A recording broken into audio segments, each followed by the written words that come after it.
Today I'm going to share my screen, and don't hesitate to interrupt me if anything is like not clear or if the screen is not sharing well. Don't hesitate. So as Anna said, my main research topic with Damien at the Hamilton Institute is on how to implement computers with DNA. But today I'm going to talk about a slightly different topic that has fascinated me for years, which is the idea that there exist things which are true, but that we cannot prove. And that discovery is due to Kurt Gödel, but in 1931, but in a weird series of events, it happens that it's easier to understand this discovery with something that happened later in 1936 when Alan Turing invented the Turing machine. So we're going to talk about all that, and we'll wait a bit for Gödel because actually we will only really talk about that at the end of this talk. So we'll start with a very old question, I guess a question that is as old as mathematics, which is given a computation, what is the result? So here I've put several famous instances of that question. For instance, the sum of Gauss or the integral of Gauss or infinite products or this really beautiful result about the sum of inverse squared being pi squared over 6. And mathematicians have often put a lot of effort into doing computation which are extremely difficult to perform, and we all know, if we've done a bit of math, that it's very easy to get something wrong, forget a sign, etc. So until the middle of the 20th century, we can say that the main question was what is the result of this or that computation, when at the middle of the 20th century, people start asking, but actually, what does it mean to compute? So it's taking one step behind, and instead of actually computing, looking at someone else compute and trying to wonder, what is someone doing when he's computing? And very naively, we could say that computing is doing something in an organized or programmed way. So anything that we do following a plan kind of feels like computing. This definition is very high level and very naive, and so a lot of people have tried to go beyond this definition by actually coming with formal models of computations. And in 15 years, a lot of them were invented, and a lot of them after as well, starting with lambda calculus in the 30s, general recursive functions in 36, the Turing machine in 36, tax systems in 43, and the actual model that we run, that I'm currently running on my computer right now, which is the RAM model by von Neumann in 1945. And the strange thing about all these models is that they look very different. If you look at computation in the lambda calculus here, it looks like that, which has virtually nothing to do with the computation with tax systems or with Turing machines or with recursive functions or with any other of these models. But very surprisingly, although they look very different, all these models can simulate one another. It means that you can ask a Turing machine to run any computation of lambda calculus, and vice versa. You can ask lambda calculus to run any computation of Turing machine. So they can all simulate one another, and any computation that we ever thought of, we have been able to implement with the Turing machine. So that leads to this philosophical thesis, which is a Church-Turing thesis, saying that something is physically computable. So what does it mean to compute? But it means that you can be computed by a Turing machine or any of the other model I've said, but we are going to see that it's very convenient to look at the Turing machine itself. And so that gives more meat behind this naive statement, doing something in an organized or programmed way, because no matter how different people have tried to formally express what computing actually means, they all reached out the same conclusion, which are models that can simulate one another. Okay, now there's another question, which is very broad, and I guess also quite old, which is, can we know everything?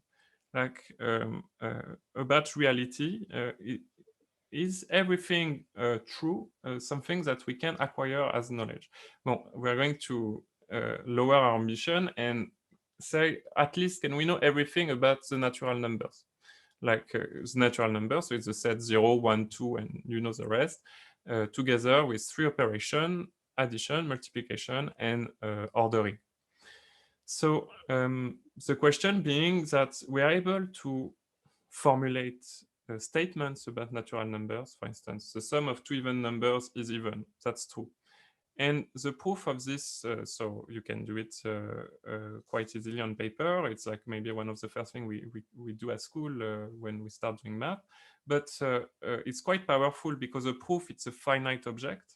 You can write it on a finite piece of paper, but it's saying something about an infinite quantity of objects, which are all sets of two even numbers. There's more things that we can say. For instance, there are finitely many primes. That's false. We can have a proof that it's false.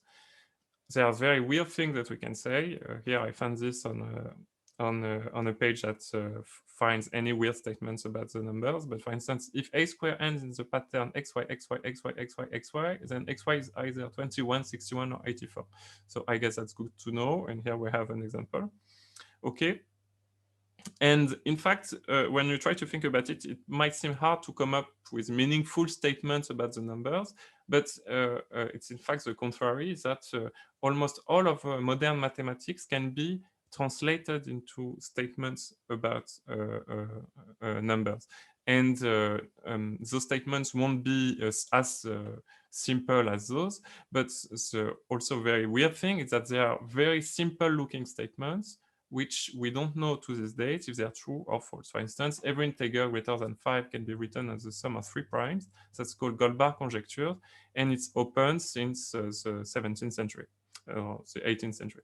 So here we are with all the kind of statements that we can say about number, and very unfortunately, this question, can we know everything about the natural numbers? The answer is no, we can't. So big spoiler alert, we'll talk about that in more details later, but here we can already see the exact statement of the first incompleteness theorem, which is often a theorem which is considered as a kind of a holy grail or something very hard to understand or to even think about. And the goal of this talk is to show you that it's going to be something, in fact, very natural to comprehend. And so that's the exact statement, which says that for any consistent and computable set of axioms expressed in the language of arithmetic, so the language of arithmetic, it's any statement that talks about numbers with plus, times, and ordering.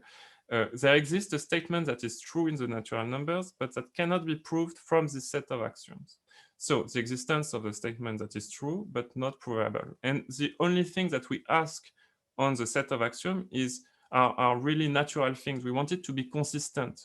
It means that it cannot reach contradiction. And why so? Because if you can prove a contradiction in logic, you can prove anything. So if you did not have this hypothesis, this statement would be obviously false because you could be able to prove anything. And computable, it's another reason, but which is very natural as well, is that if you're not able to recognize that a sentence is an axiom, it's going to be really hard to make proofs. Like when you check a proof, when you just did your math homework and you give it to your teacher, you want the teacher to be able to recognize when you've used an axiom or not. And so that's what is embedded in this sentence. So altogether, the statement of this theorem is kind of exactly this. And our goal is going to show that we can understand it with Turing machine. Before we go on, such a statement that is true but cannot be proved is said to be undecidable with respect to the system of axioms that was chosen. For instance, maybe Goldbach conjecture is undecidable with respect to Peano's axiom. Peano's axiom is the most basic axioms of arithmetic, the ones that we use the most, in fact, when we do basic mathematics. And or maybe Goldbach's conjecture is undecidable with respect to ZFC. ZFC is set theory. But in any case, the conjecture is true or false. Here, the question we ask is, are the basic building blocks that we use powerful enough to prove the statement or not? And actually, concerning Goldbach conjecture, we don't know. Okay, so something which is very puzzling when you think about all that is that in this statement, how do we know that the statement is true if we cannot prove it? And so hopefully the link with Turing machines will make this clear.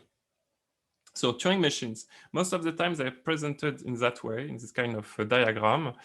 And I would argue that we lose any programmatic intuition with this representation. So we're not going to focus on this representation because it's a bit like if I was telling you, this is a Python program. So it'd be really hard, it'd be much harder for you to understand what's happening than if I actually show you the Python program.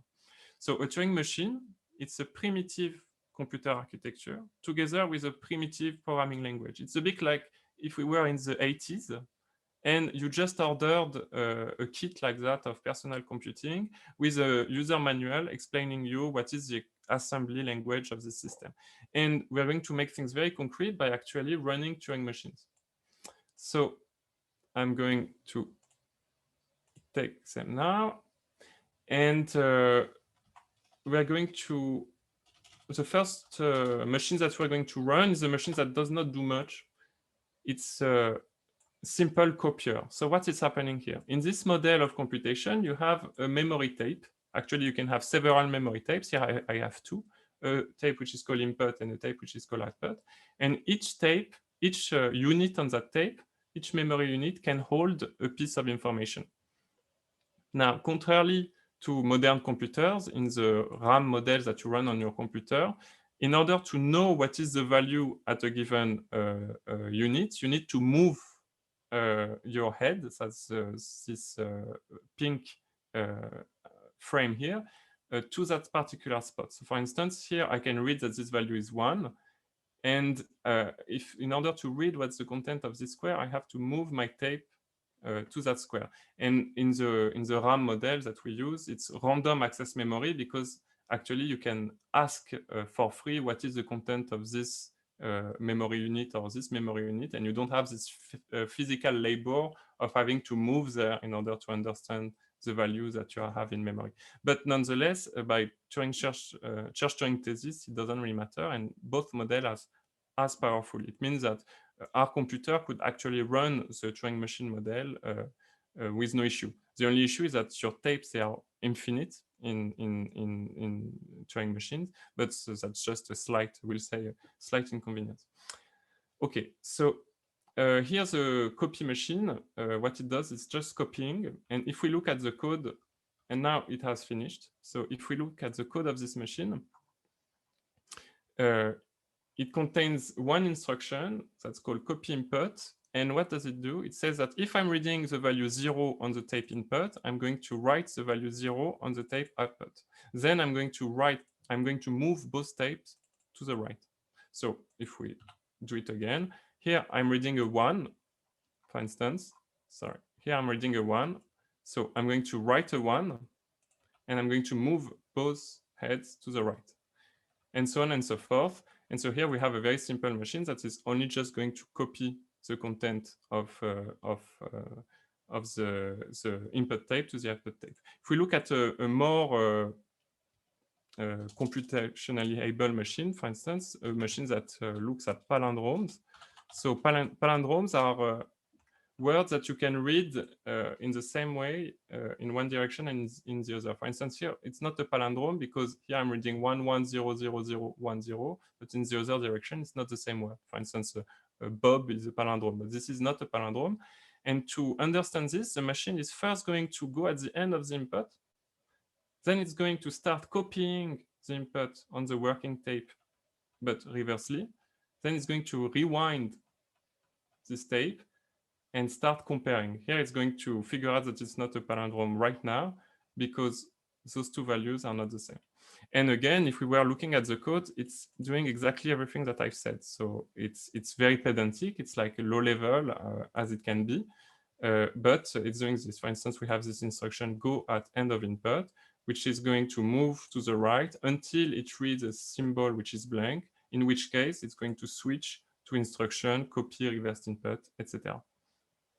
So the purpose of what I showed you was to convince you that Turing machines are very familiar objects when you are familiar with the idea of computation. And in fact, that anything that you could write in Python or in C, you could write in this primitive model of computation. Of course, I was joking when I said that the fact that the tape of a Turing machine are infinite is an inconvenience. No, in fact, it is what gives the whole power of a Turing machine and our computers. They are only approximations because of the memory is finite. But nonetheless, if when you play a bit with this machine, you end up having the gut feeling that anything that you could write in any programming language, you'd be able to write in this very basic system. So these are Turing machines, and there's two major properties that we can say that were discovered right after they were invented. Is one, there exist Turing machines that can compute anything. They are called universal Turing machines, and that's not that much of a surprise. Think, for instance, about the Python program. The Python program is a program that will read a Python script and run it. And it's very possible that this Python program could be written in Python. Actually, it does exist. There are implementations of Python which are written in Python. So here it's the exact same thing. It's the ability of a Turing machine to read a Turing machine program and simulate it. And this is research that was done by Damien and Turlock Neri, his former PhD student. And they reached a conclusion which is really mesmerizing, is that in this graph, here you have the number of instructions of the machine. So remember in the code I showed you, it contains several instructions. So here it's the number of instructions that you use in your code and the number of symbols that you use on your tape. I've only shown you machines that use the binary language like 0 and 1, but you could, you're not limited. You could use language with 18 symbols if you wanted. Okay. I'm sorry. I've got two questions. The first is, in your Turing machine, there was also empty states. Yeah, that's true. So, yeah, you caught me lying. That's true. Okay. So you need to have this empty state to know when's the beginning and when's the end.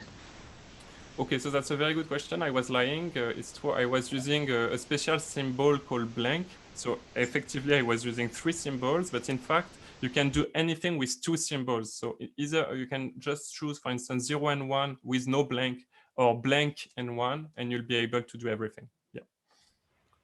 And because you will use you can use redundant encoding to say what you've said. So for instance, you can start saying that the symbol 0 will be encoded with 2 blanks, and so 1 blank will be used to mean something else. So with redundant encodings, you can do everything. Yeah. My second question was, what do you mean by the number of, so you said symbols is 0, 1, and say blank. Yeah. And what is states? Okay, so that's a very good question. It's unfortunate that I did not make that clear. So in this program contains a set of instructions. Here, for instance, in the palindrome program, and each instruction corresponds to the logic that you want to run at this moment in time. Here, for instance, in the palindrome program, I have 1, 2, 3, 4, 5, 6 instructions. It's like the number of functions in a Python program. Here, I have a first instruction whose responsibility is going to go at the end of the input. Then I will have a second function whose responsibility is going to copy the reverse input, etc., etc. So the number of states corresponds to this number of instructions in your program. And the more instruction you have, the more logic you can run. Okay, does that make sense? Okay, so for instance, in a very primitive machine, a state could be, for instance, go left. Exactly. Okay. So it's the number of instructions you've got in your bag. Exactly. Number of functions. Okay. Exactly. Yeah. So, and very something which is to me astounding. Yeah. So an instruction could be to read a symbol, go left, write a symbol, and a state is something else, right? So no, but here it's a vocabulary that I've used to match more assembly languages. But here in this setting of this presentation, an instruction is what we mean by state in Turing machine, because you have a switch where you're going to say, if I read input 0, if I read input 1, and here, if I read input blank. So in my vocabulary, instruction exactly mean what we mean by state. So it's a switched. An instruction could encode well, go left in this scenario, or go right in that scenario, or don't move in some scenario. So here, this I would call the move instruction, a go to instruction, a write instruction, a read instruction, but an instruction being the switch of all these cases. Okay, so here you see we're having a discussion which is similar as if we wanted to formalize, to write the specification of an assembly language or programming language. And this should just, regardlessly of the details, this should just give you the intuition that Turing machines are just an archetypal programming language. And that actually the assembly code that is running in your machine right now is really close to what I was showing with Turing machines, for the only difference that you can read and write the values everywhere without having to physically move a head on a tape. Okay. So what is very outstanding on this graph is that you see that with only 6 instructions and 6 symbols, so that's a very small, if we make an analogy with Python, it's like if I was saying, I only use 20 lines of Pythons. People are able to have direct simulations of Turing machines. So it's like exactly like if I was saying, I can write a Python interpreter in 12 lines. So of course, it's not something I can do because Python is way too complex. But with Turing machine, you have this very nice property that you only need very little logic to actually simulate Turing machines within Turing machine. So a universal Turing machine will take as input the description of a Turing machine, which is a finite object, it's a program, and an input, and we'll run that Turing machine on that input. Well, in fact, you can do much better. You can do with 3 states and 3 symbols, but in frameworks which are slightly different, so I won't mention them. Okay, the second major discovery was there at the same time, there exist computable functions. So there are functions that you can compute by a Turing machine. So for instance, you say that a function from the natural numbers to the natural numbers is computable. If by starting with the input written on the tape, regardlessly of the encoding, you can compute f of x and write it on the tape. So here we've seen, for instance, that the palindrome function is computable, and any function we are familiar with are computable, the sum, the product, etc. But now here's the deal, is that the set of all Turing machine is countable. Said otherwise, the set of all programs is countable, but the set of all functions is not countable. So there must exist functions that cannot be computed. And the question is, can we exhibit one? So yes, we can, and we can exhibit one which is very familiar to programmers, maybe a bit less to mathematics. And here is the formulation that was originally given. So the question is, can we have a program that I will call halt such that it takes as input the description of a program M and an input, and will answer 1 if and only if the program halts on input I and 0 otherwise. Because the machines that I've shown you, they all had the properties that they were halting, but exactly like in Python, it's very easy to make a program that does not halt. So let me show you. We can do a while true loop. So a while true loop, here for instance, this program will never halt. It's just going to the right indefinitely, and the code is very simple. It's just saying, if you read a 0, if you read a 1, if you read a blank, go right. So that program will never stop. And actually, it's very easy to prove that it will never stop in that case. But so the question is, if I give you the description of my program and an input, will you be able programmatically to decide if that program will stop or not? For instance, the copy machine on input 00101, it does halt, but while true on any input, in fact, it does not halt. Okay. And the answer is that, let's see what the answer is. Let's suppose that the program halt exists. Then we are going to build a new program that we'll call contradiction, and that takes as input a program M. And here's the code. And that's typical of diagonal arguments or what you would say self-reference arguments. Is that you're going to ask the question, does contradiction of contradiction hold? So why is it a self-referential statement? It's because this line is actually going to check this. So let's suppose that the program holds. Let's suppose that contradiction on input contradiction it's this program is going to hold. Then I'm going to go into an infinite loop. So the program does not hold. But if it does not hold, so if I branch to the health branch here, it does hold. So this program is a complete contradiction, because if you assume that it holds, it does not hold. And if you assume that it does not hold, it holds. Okay, so that means that because we were able to construct such a contradiction, the program we started with does not exist. And this is going to be really helpful in trying to understand why we can't have why we can have statements which are true but we cannot prove. So here I'm going to just try to make this disappear. Yeah. So now let's think about what is a proof. A proof is a finite object which starts from axioms and applies rule of logic in order to reach a logically valid conclusion. Here is a very concrete example of axioms. They are called Robinson's axiom of arithmetic. Okay, so they look weird. Before we go into them, let's just say that the language of arithmetic, it's the symbol 0, the successor function s. So the successor, for instance, the number 1, it's the successor of 0. The number 2, it's the successor of 1, etc. The addition, the multiplication, and the order, as we said before. And let's read these axioms.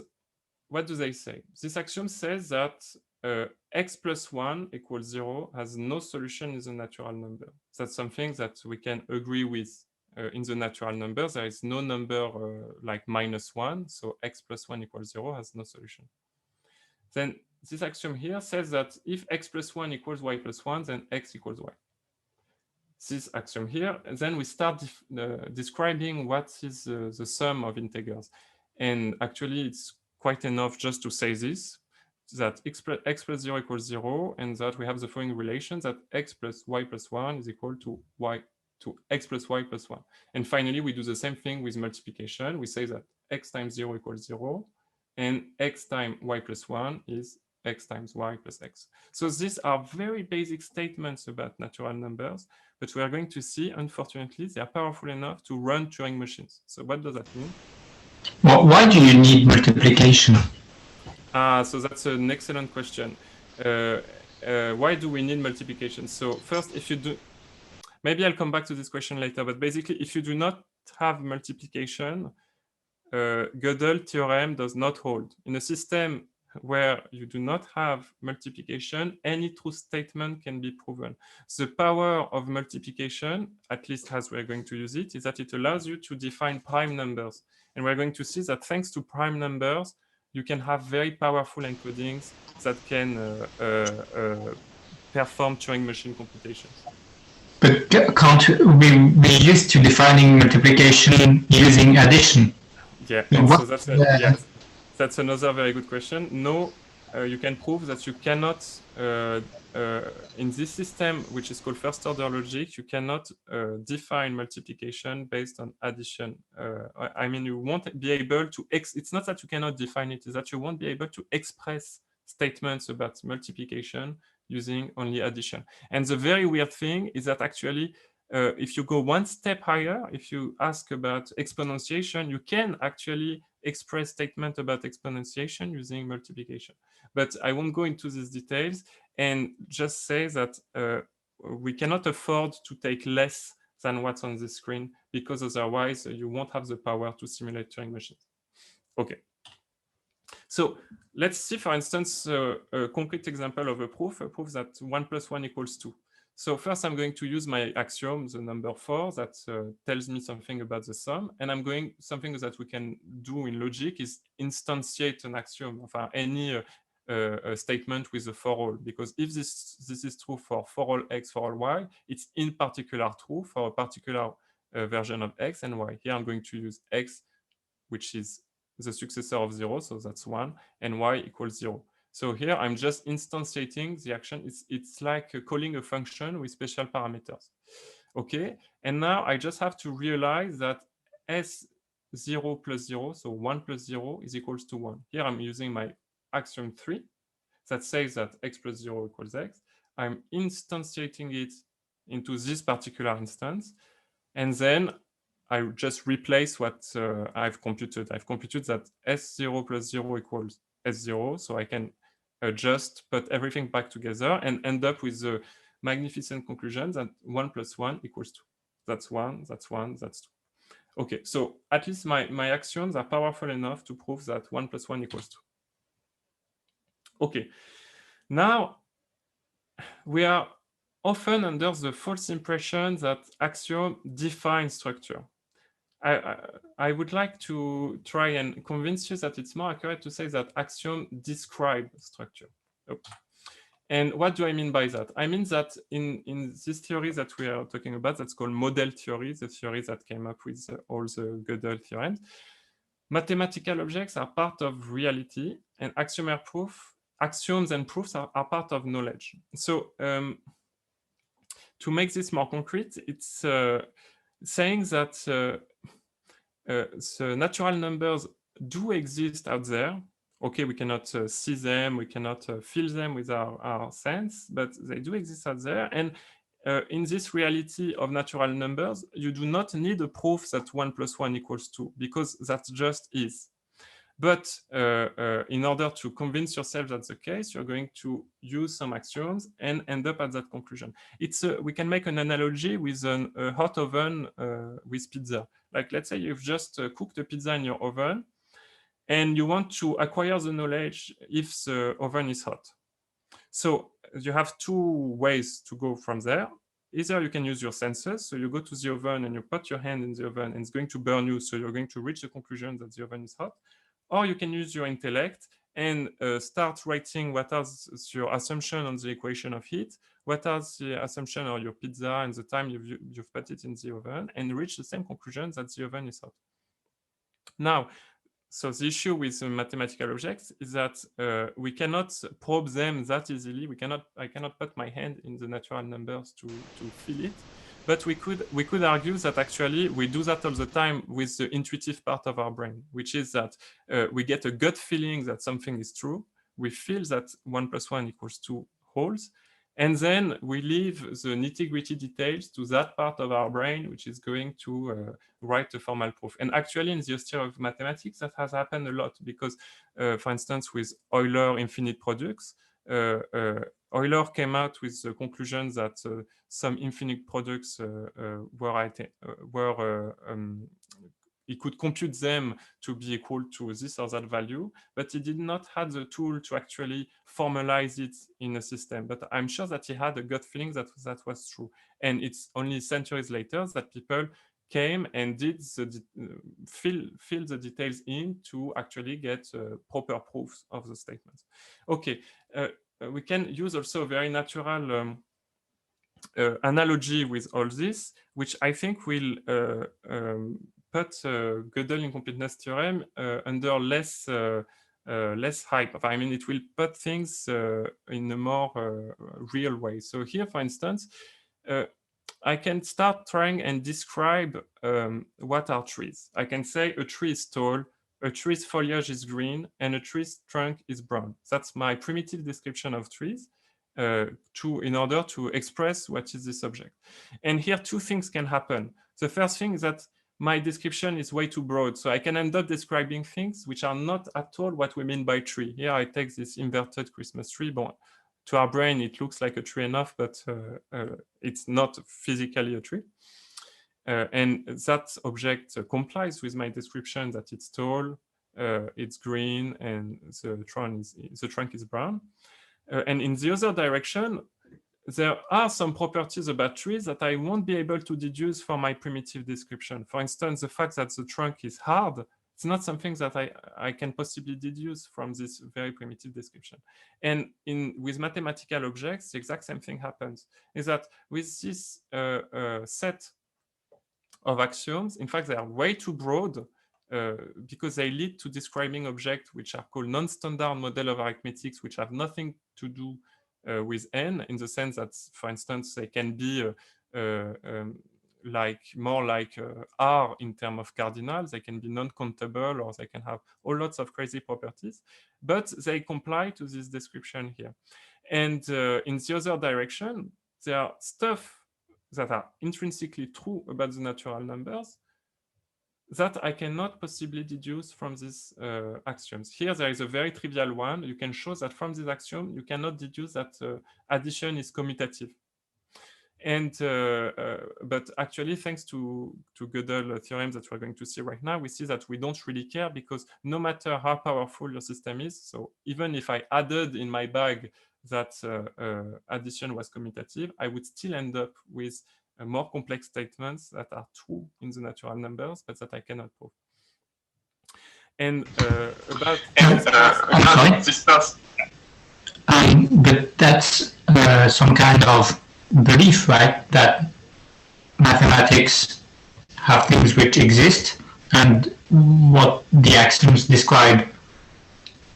Like, what if, for instance, you could give a set of axioms, like in the other way, you could say mathematics is what I can derive from my set of axioms, and what I can only do is compare two sets of axioms, will they have the same consequences or not?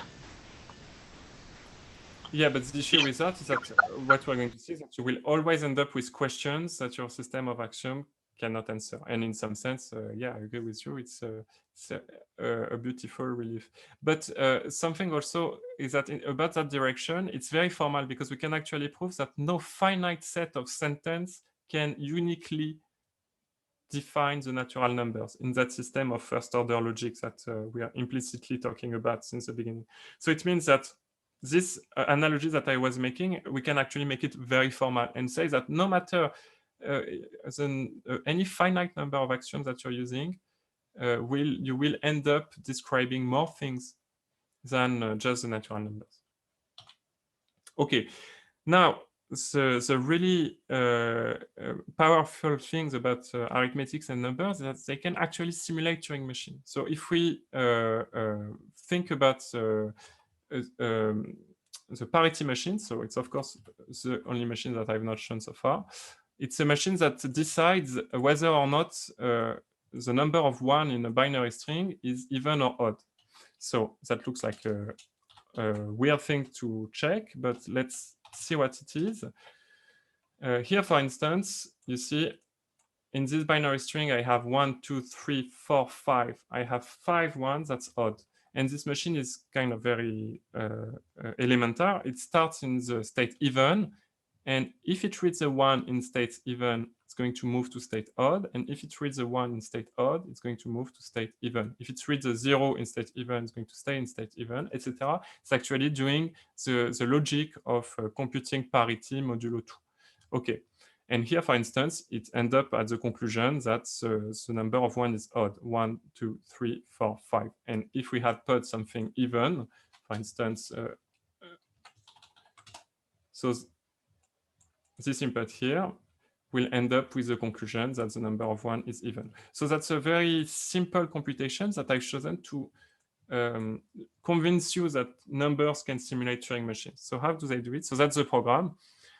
The instruction even says that if you read a 0, you go to even. If you read a 1, you go to odd. If you read a blank, you halt. The instruction odd, if you read 0, you stayed in odd. 1, you go to even. And blank, you go to halt. So that's a very primitive computation, but that will be useful for showing that numbers simulate Turing machines. So how do they do it? You're going to use prime numbers.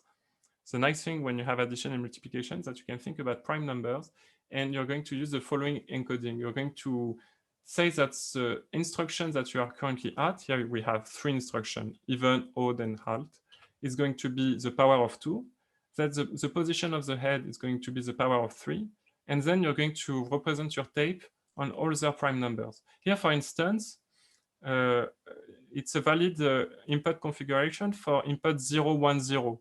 So it's saying that I am at instruction 0, that's the instruction even. My head position is here, and I have the input 0, 1, 0. Here I have used the 2 to encode the end of the tape. And then let's perform the computation.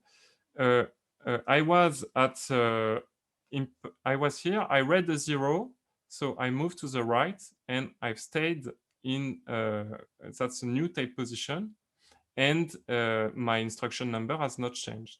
Now that I'm reading a 1, the instruction number changes, and I've moved to the right, etc. Here I can notice that I've reached a power of 13, which is 2, and so I know that the tape is over, so I can halt.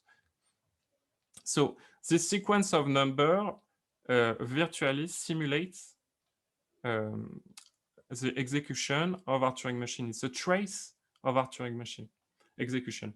And the powerful thing about Robinson arithmetic is that it's powerful enough to check all those nitty-gritty steps. There's not a lot of big ideas or of creativity to have here. It's essentially the most nitty-gritty computation ever. Like, you have to check to know that this transition is valid. You have to check that, okay, I've read the 0, and so that does not change my instruction. So I move to the right. So that's only very, very basic things to check. Okay, Robinson arithmetic is powerful enough to check all these steps. Okay, so sorry, Tristan, when you say check these steps, there's two forms of checking. One is kind of useless. So the first form would be, is this a valid number in this encoding? So there's infinitely many valid numbers in this encoding. But the second one is this a valid coding that encodes the step of the machine? Yeah, that's exactly that. And it's what we've represented here. All right, good. Yeah. So the thing is that we can formulate the halting problem of our parity solving machine in the language of arithmetics. And I can come up with a statement, which I will call does parity machine halt. It's a statement about numbers, which take a number I and says for the parity machine to halt on input I, there must exist k. So k is the length of the trace of my machine, and x0 to xk, that's each individual step of my trace, such that if you take the initial configuration, the tape was matching the input. Here I would have to check that on x0 I have 0, 1, 0, that's my input. And then that's a bounded for loop. For all I less than k, I have to check that if you go from xi to xi plus 1, it's a valid parity machine transition. And that's the steps that Robinson arithmetic can do by itself. And finally, has parity machine halted on the last element of your trace? Here you just have to check that the power of 2 is a 2. Okay. So in fact, we can even do something more powerful. Here you see the statement was very specific to the parity machine, but in fact we can encode the machine also as a number and end up with a very general statement, which is does machine halt, with a description of my machine, a description of the input, and will be there exists a trace, so x0 to xk, such that the first element of the trace has the correct input. Each element of the trace corresponds to a valid machine transition for this machine and this special transition. And finally, that I can check that on the last element of my trace, the machine has halted. And we can prove that the machine halts if and only if there is a proof of the statement does machine halt from Robinson axioms. So I'm sorry, question. How come you've got a for all statement on the I when the I is given as an input? Okay, so you're exactly right. That's the typo. I'm sorry. That's really bad. There's two answers to this. The first answer is that in first order logic, it does not matter because you can say that this variable is bounded, so you can change it with any name, and that will apply here. But that's a technical answer. A more pragmatic answer is that it's my mistake. Replace I by L. Because it's just an error of me that I used to call the input X and I changed it to I at the last minute without checking that this would still hold. So you're right, it's for all L less than K, the machine transition XL to XL plus 1 is a valid machine transition. And I is only used in this first step to check the input. So apologies, you're right. That should be changed. Okay. But here we are. We've just with this, we end up proving Gödel's theorem. Because if any true statement was provable using Robinson axioms, it would be really easy to solve the halting problem. I would just enumerate all proofs, something that I can do easily. It will be actually quite tedious, but it's something which is computable because Robinson axioms is finite, and my proof system is something that I can count, so I can enumerate it. So I can enumerate all proofs. And if you find a proof that concludes, does machine hold, then you say that the machine holds. And if you find a proof that concludes, not does machine hold, you say that the machine doesn't hold. So if you were able to prove any true statement about the natural numbers, you'd be able to solve the halting problem because you can encode any Turing machine computation within the natural numbers. Hence, there must exist a statement about the natural numbers that is true, but that we cannot prove using Robinson axioms. And basically, that's Gödel's first incompleteness theorem.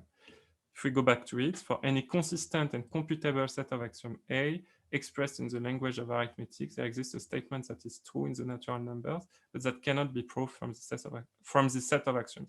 And here you could be skeptical and tell me, yeah, but you've given a proof using this very particular Robinson axioms, set of axioms which are Robinson axioms, but here this theorem is much more wide. But in fact, we have everything to conclude, because if A is weaker than Robinson axioms, it means that there is a Robinson axiom it cannot prove. Then you just take that statement as the improbable true statement, because our belief is that any Robinson axiom is true in the natural numbers. That's a matter of belief. Okay, then if A is stronger than the Robinson axiom, it means that you can derive all Robinson axioms with your system, which have enough logic to run Turing machines. And because A is computable, which is the other important hypothesis, you still can enumerate all proofs from A. It's the only requirement. If you want to enumerate proof, you just have to be able to check that a sentence is an axiom or not in a finite time. Question? I'm sorry. When you say you enumerate, you said, yeah, I've got a finite number of axioms, and I can just put them up in all in a countable possible number of ways, and I can just enumerate them. But there you're choosing some order on the set of all possible proofs. Yeah. And could it be possible, like for instance, it could be possible that you get lost in this in proofs and never come back to the, like I see this like a tree, like you need a kind of a bound on the complexity of the algorithm. You say I enumerate more. No, you're right. So the algorithm will be awfully slow and very complex, but because proofs are finite objects, you're sure that you're never going to be lost within one proof. It might take a very long time to finish the proof, but proofs are finite objects, so you're just going to enumerate them all in any order, and you won't have any halting issue. But what I mean is the problem is not is in the you enumerate all proofs. In what order do you enumerate them? Because for instance, imagine you index the proofs by the natural numbers. Yeah. Imagine your enumeration starts with all numbers which are, say, divisible by 3. Yeah. Then you will never reach. Then you look at you start enumerating all natural numbers which are divisible by 3. So you're enumerating the proofs, but you will never reach the proof number 2, because 2 is not divisible by 3. So if you don't order your proofs in a way that you know that you do something simpler. You just enumerate all natural numbers, and if it's not a valid proof, you're able to, it's like the problem of invalid encodings. If you end up somewhere and it's not a valid proof, you'll be able to tell that it's not a valid proof because that's something that you can actually compute. So you're just going to enumerate all bit strings in the world and just ignore the bit strings that are invalid proofs. But I'll just continue to the next slide, but let's talk more about this if I did not convince you. If you're interested about all that, there is a very good book I would recommend you, which is called A Friendly Introduction to Mathematical Logic by Leary and Christiansen. Okay, note that our proof was not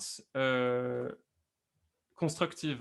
Is that I convinced you that there exists a true statement, but I've not actually given you that true statement. And we can do this in the same way than Gödel did it with the second incompleteness theorem. Is that non-constructively we've reached the following conclusion: if A is consistent, and we take A also computable, there exists a machine M and input I such that neither statements can be proven from A. You cannot prove does machine hold, and you cannot prove not does machine hold. So you cannot prove that the machine holds, and you cannot prove that the machine does not hold. Okay, but the very weird thing here is that this statement, does machine hold, it's an existential only statement. Okay, you're going to tell me you have a for all here, but this for all is bounded, so that does not count. And so it means that if you cannot prove it, then it's false. Because if it was true, the machine would hold, you'd be able to write the entire trace and plug the trace with your prime encoding inside the statement. So this is a very weird thing, is that if you cannot prove does machine hold, it means that it's false. Hence, not does machine holds. So it means that the machine won't hold. So that's very weird because I just gave you a proof that the machine does not hold. And I just told you before that you could not prove either. But there is a big hypothesis here. That this whole reasoning that I've done, it was assuming that A was consistent. So the logical conclusion that you'll reach is that you cannot prove within the set of axiom A's that A is consistent, because otherwise you'd be able to run this entire proof that I gave and end up proving something that you just proved that you could not prove. Yeah, that's confusing enough. And that's the second incompleteness theorem by Gödel, is that I won't go into the details, but you cannot prove that it's not possible to prove 0 equals 1 from Peano's axioms if you limit yourself to using Peano's axioms. Here we have to go beyond Robinson because you need induction to make this thing work. But basically, the only thing to remember here is that we have mathematical tools. It's like our hammer and our screws. It's Peano's axioms. But we are not able to prove that they won't craft contradictions if we limit ourselves to those tools. Of course, if you level up to set theory, you can prove that Peano is consistent, but you'll have the exact same problem because you won't be able to prove that ZFC is consistent. So as soon as you can count, you'll end up being in theories where you cannot prove their own consistency. So you have kind of a belief. When we do mathematics on a day-to-day basis, in fact, we believe, it's a matter of belief. We believe that the axiom we work with are consistent because we have no hope of being able to prove that within our system of axioms.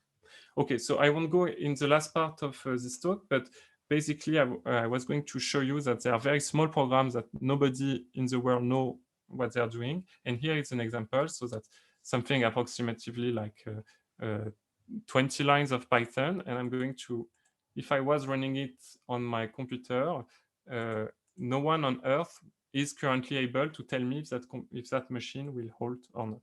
So that's it for this talk, which featured mainly Alan Turing and Kurt Gödel. And this illustration, in fact, is kind of saying it all, is that if you think of these red dots about, if you think that they are true statements, and this tree is a tree of knowledge that you can reach from your system of axioms, but you'll be able to reach some of them, but not all of them. thank you very much for listening to me today, and I'll be happy to take some questions.